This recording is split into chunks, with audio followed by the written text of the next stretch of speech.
how's everybody doing? It's Paul from Magpie 24/7 back again, despite it being a bank holiday, with another view from the van. Mr. No Days Off, and it must be like that for Eddie Howe and the Newcastle United squad because, you know, what a week it's been. Sunday, Manchester United, brilliant, absolutely fantastic, arguably the best atmosphere of the entire season inside St James's Park. Place was absolutely bouncing and rocking at that result. Great all-round performance. And then a different side of it, you know, we weren't at our fluid champagne best, yet we smashed West Ham 5-1. How many could we have scored if we had been playing to the best of our abilities and at the top of our game against West Ham? Because yeah, we smashed them from pillar to post, but you know, never really got out of second or third gear, in all honesty. But look, 2 games, 2 tricky games, 6 points, and now it goes into this weekend's game. And a lot like myself, Newcastle and Eddie Howe are working through the bank holiday weekend, and we get ready to take on Brentford tomorrow. Now, there wasn't any normal press conference that's been done because obviously they haven't returned to Tyneside after the victory down at the taxpayers, the Olympic, the London Stadium, whatever the fuck it's called. They've stayed down in London to cut down on the travelling, which I think is, you know, a smart move to make. Eddie Howe did speak to the press though after the game at West Ham to give them a little bit of a heads up going into this weekend's game. And you've got to think that, you know, I think the majority of the squad are fit and available. There will be no doubt some, we're sort of deep inside of Eddie Howe, they're sort of thinking about changes to be made. He doesn't like making changes. He spoke about that in his press conference to the journals, basically saying, you know, for defence he doesn't like to change it at all, and that he understands why the likes of Matt Target and Jamal Lascelles would be frustrated because he doesn't like making changes to the defence, and the defence has been so consistently good game on game. So, you know, I think we've got 1 or 2 frustrated bodies on the side, but, you know, again, totally focused towards the team ethic and the team goal of finishing as high up in this Premier League as possible.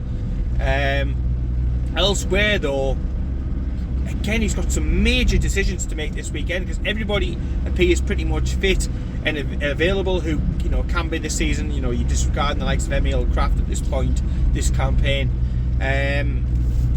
But he has decisions to be able to make. I mean, you've got Anthony Gordon who, you know, he came in and again he's done himself no harm with his performances and his decision making and stuff like that. You've got obviously Alexander Isak who came on, scored a spectacular unbelievable goal. Cool as you like. Fuck me, that man is made of ice. So you've got Alexander Isak who's sitting there, who's ready, who's willing, who's able to come on, and there's others who are now pushing down to get some minutes with the fixtures so congested and some coming so quick and thick and fast. Joe Linton, he was obviously preferred last time out, not wanting to risk Willock. Willock came on and looked again really good, and he's going to be pushing for a recall and a start again against Brentford. So it's who do you put in? There's only so many positions that Eddie Howe has got, and it's nice for a Newcastle United manager to have these questions, to have, you know, world-class options really, or certainly very, very good options on the bench and starting, because it means that whoever starts the game, there is players on the bench who are breathing down the neck. So if they are not performing to the very, very top of their game, then you know that the other player is going to be sat there on the bench. Imagine if it's Callum Wilson on the bench this weekend, Alexander Isak starts. Callum Wilson is going to be on and at Eddie Howe if Isak hasn't scored in the first half. If he hasn't scored after 10 minutes of the second half, he's going to be chirping away there. Come on, Gaffer, give me a chance, give me an opportunity, let me you know, have some time. And you're able to pull somebody off the bench, the likes of maybe an Anthony Gordon or Callum Wilson, somebody like that, who is of such quality that, you know, we may be able to affect the game, may be able to affect how the game is going. It allows you to tactically change things when you need to, and ultimately that will mean that, you know, we're able to get more points than what we would have if we had a bench full of, you know, the likes of just I hate to say it, but the likes of the Paul Dummets and stuff of the world, where, you know, the great professionals, great players, great lads, but are they going to change the game for you? Are they going to be the difference between 1 point and 3 points?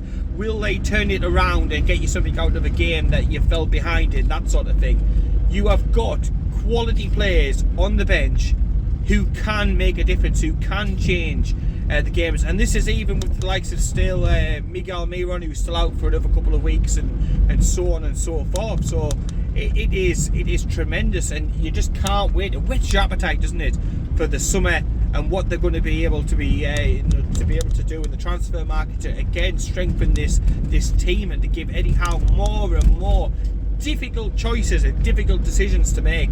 And he's already got, like I touched on before, quite a few to make this weekend, but with summer trading, with extra recruitment, you know, who knows? The journalists already in the know have been speaking about the fact if it is Champions League football, and at this stage, you know, we're not really even talking about fourth. It could be finishing third in the league, getting into the Champions League. Totally and utterly pushes us forward by several years. It will mean a bigger transfer war chest to go in over the summer and stuff as well. They'll be able to attract sponsors on better terms, because a lot of the deals that they have done and are doing have incentives on. So if Newcastle do X, Y and Z, then they get extra money. So if we win a cup, extra money. If you finish higher up in the league, we get extra money. And that's before you get into the merit payments, you know, off the Premier League and that side of things, which are going up again this season. They're going up from what they've been previous seasons. They always seem to go up, but next season's going to be even more money. So all this money, extra money coming in, rolling in, will just mean we're able to attract better players, more players, and are able to go further and do more with the resources that we've got available. And with the man in charge of it, Eddie Howe, and the recruitment staff that we've got, the likes of Don Ashworth and stuff like that, the sky is literally the absolute limit. It's such exciting times, and we still are playing without that pressure. No matter what happens from now till the end of the season, we've got 10 games or so left. It has been a fantastic season. We have seen some brilliant, absolutely unbelievable, you may even say sexy football. You might just say that. We've seen some great football. We've got through cup final. The club is progressing all over the place. We've spent a couple of £1 million on the training complex. That is better. St James's Park has never looked as good as what it's looked at recently. It's had a paint, a nip, a tuck, a statue move, windows washed, all sorts. Everything and everywhere you look at Newcastle United, at St James's Park, at the training ground, is going absolutely fantastic. And the one or two areas that aren't, the likes of the youth teams, reserve teams and all that sort of thing, they are being addressed. We are attracting new people to the club. We are attracting the very best, the best, best in show, if you will. We are going for the best, not just getting somebody in for the sake of ticking a box or a bare essentials type job like we would have done under Lee Charnley and Mike Ashley, the Laurel and Hardy fucking combination that we had before. We now look for the very best. There's none of this mend and make do. There's none of, we'll just do enough.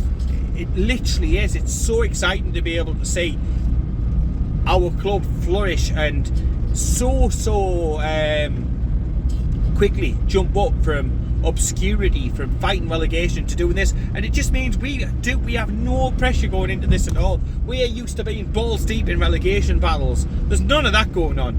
You look at this battle to stay up this season, anything from Crystal Palace down could be relegated this season, and we're a million miles away from that. We're sort of our biggest worry at the moment is it going to be Champions League, it's going to be Europa League, it's going to be Conference League. It's happy days. It really is. Spotty dog. Happy days. Absolutely fantastic. I was literally speechless. I thought West Ham might be a little bit of a struggle, a little bit of a after the Lord's Mayor show and that sort of thing. But I just didn't need to worry. I mean, even at 2-0 up, you saw it yourself. 2-0 up, there was a water break, drinks break. During the game against West Ham, and Eddie Howe is absolutely tearing shreds of the players because the performance wasn't good enough.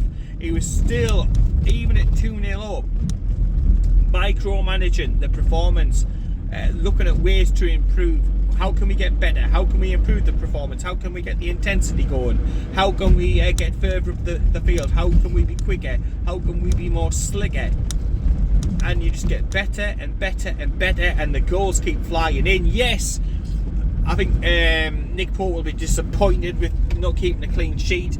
He's still out there leading the way for clean sheets this season, but he will be frustrated with conceding that. But as far as away performances go, when you go away from home and you score 5 goals, you take the 3 points, it is surely hard to be very, very critical about much of the performance. I know a few people were griping about Dan Burn, who made his 50th appearance against West Ham, but it was a difficult task. It was a difficult job that he had to do. But no doubt about it, Dan Burn, like everybody else, knows he's got quality competition breathing down his neck for his space, and he knows that he's got to perform. The pressure is on. You've got Matt Targett sat on the bench there, coming off the bench, obviously, against West Ham. And he is a quality player, and he's not done much wrong to lose his place. He's just been unfortunate with injuries, and that is just sometimes how the cookie crumbles. And Dan Burn, week on week, more often than not, it is at a level that doesn't warrant in any house eyes him being dropped. So it's fantastic, but it's going to be interesting to see who we will go with this weekend. I can't help but think Isak will come back in for Callum Wilson. I think Callum Wilson will be nursed through.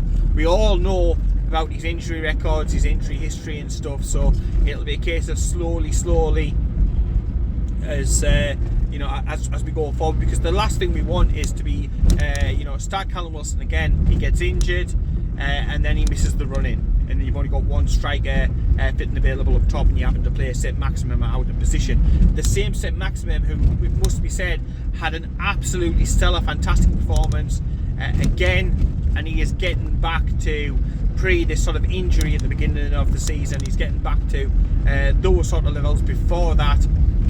I've maintained all the way through. I've stuck with the bang on the drum when it's come to Saint-Maximin, because form is temporary, class is permanent, and I've said it before, I'll say it again. The lad is a needle mover. He's a game changer. He's a difference maker. It can be 0-0. As tight as fucking 2 coats of paint, tight as a fucking duck's arse, you name it. It can be one of them games, and just like against West Ham, or just like he did against Wolves previously, he can produce a moment and get an assist, or he can produce a moment and come up with a spectacular thundercunt and it rifles in the back of the net. Now, he hasn't scored for far too long. He is overdue a goal. You wouldn't be surprised if it came this weekend against Brentford. You really wouldn't. Everything crossed for Saint-Maximin, but again, does Eddie Howe bring in somebody else to give him a rest, to give him a breather, and bring him off the bench if we need him? Because again, you've got that option to be able to do that. Bring Willock back maybe into the middle and play Joe Linton out there. You could play Joe Willock quite easily down on the left-hand side, keep Joe Linton in the middle for his physicality. So there are options that that Eddie Howe has at his disposal, and being able to guess his team at this point, you need to be some sort of like psychic, a bit like Mystic Meg back in the day. You need that sort of thing. So it's not an easy way. It's not an easy thing to be able to have to sort of second guess Eddie Howe at the moment, but he's making big calls, he's getting the decisions right, the substitutions are coming on at the right time. We are getting points from difficult games. We are sat here over the Easter bank holiday weekend, and we've still only lost the once at home all season. Take Liverpool and Manchester City away. It's hard really to fault the season. It's hard, the only frustration you could have had is some of them draws, like the Crystal Palace game when we played at home when we were robbed. We could have had some of them draws converted into wins, and then as daft as it sounds, it's not that daft, but then we would have been battling even higher in the table. It blows your mind, and you can't wait for next season to start. This one hasn't even ended, and you're already sitting there thinking next season, European nights at St James's Park, European away days, hopefully fighting for, you know, cups, FA Cups, League Cups, doing well in the Premier League, signing a whole host of exciting players, hungry players. We don't want any jobs with names, nothing like that. We can do with all of that sort of distraction. We went down that route in previous years where we used to sign names the likes of your Duffs and your Owens and stuff like that, and it just doesn't work. To me, young, hungry players with a point to prove is the way to go. The challenge is to find the next Bruno Gomes, who was absolutely fantastic again, brilliant against Manchester United. Geordie boys taking the piss and all that. He was brilliant. He was brilliant again against West Ham. No doubt about it who the better Bruno is. And everybody, week after week, is getting to find that fucking fact out for themselves. He was brilliant, but everybody is rowing in the same direction. Everybody's putting a shift in. Kieran Trippier, 6 assists for goals this season. He's fired in another 21 crosses as well that we haven't been able to get the head on it. So there is room to get even better. That's the scary thing. There's so much more to come from this group, and there's so much more that we can add with additional finances and extra plans coming in from this summer. It's absolutely spooky scary. But who will Eddie Howe go with this weekend? Let me know down below in the comments what you think.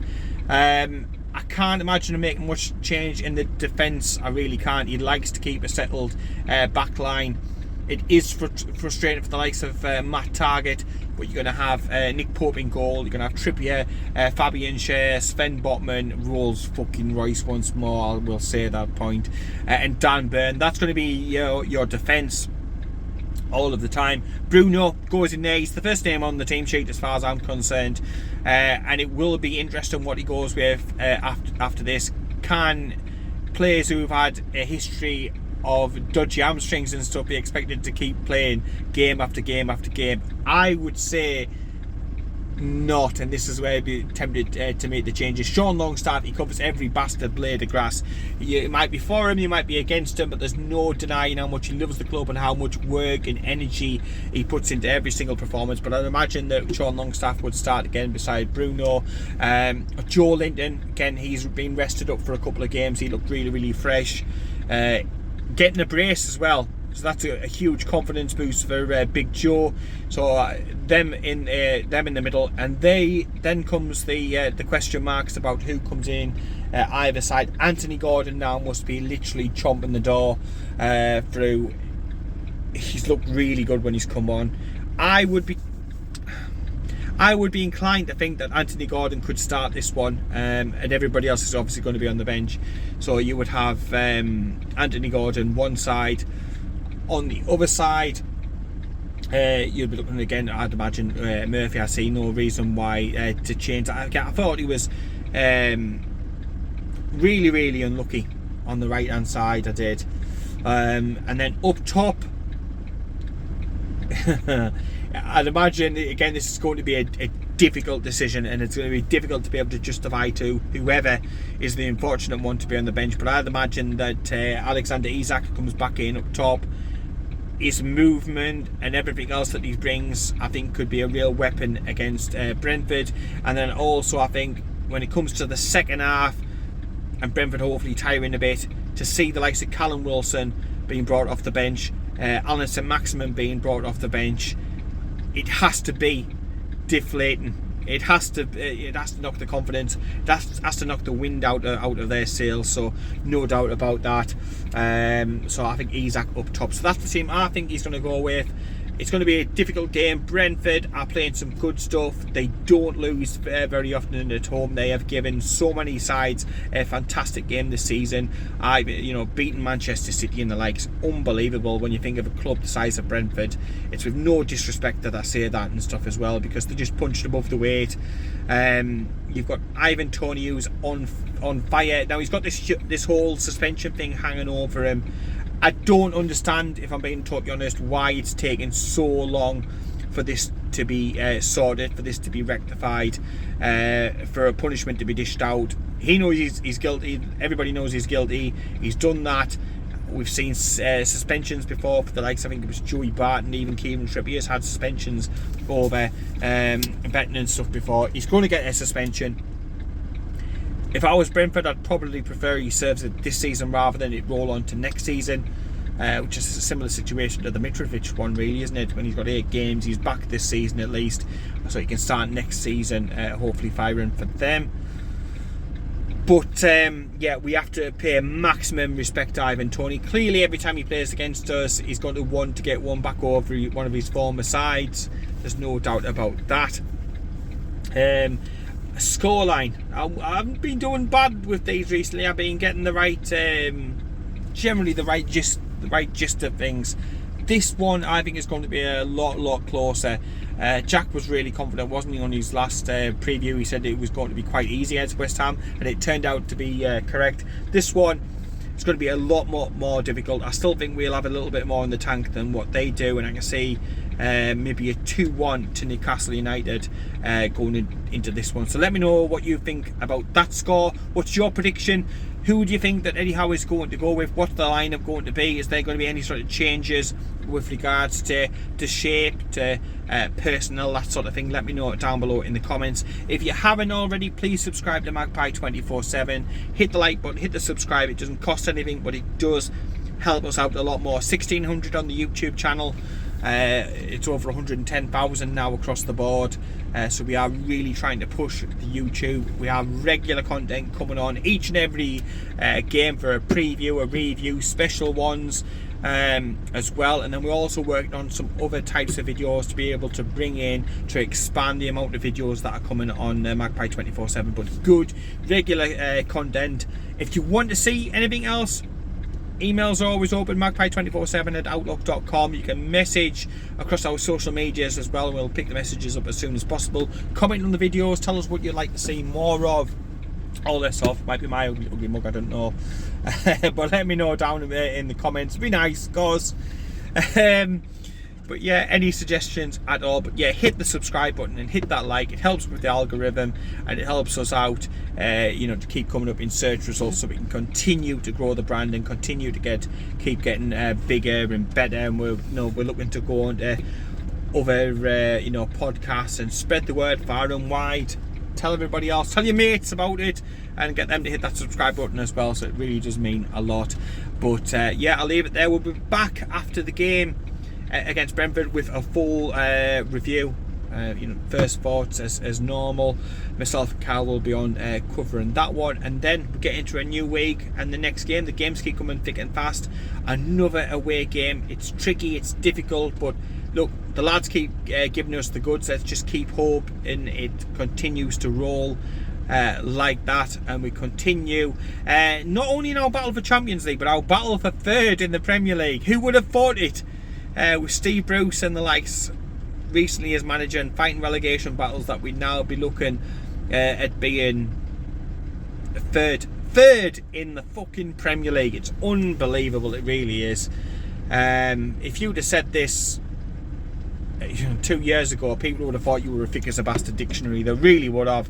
But now we are starting to get a little bit of that respect from our opposition. There's no doubt about it. So yeah, I'm going to sign off. I'm going to get some more work done, and then I can watch Newcastle play tomorrow. That's the plan. Anyway, take care, keep it Toon, and I'll speak to you later.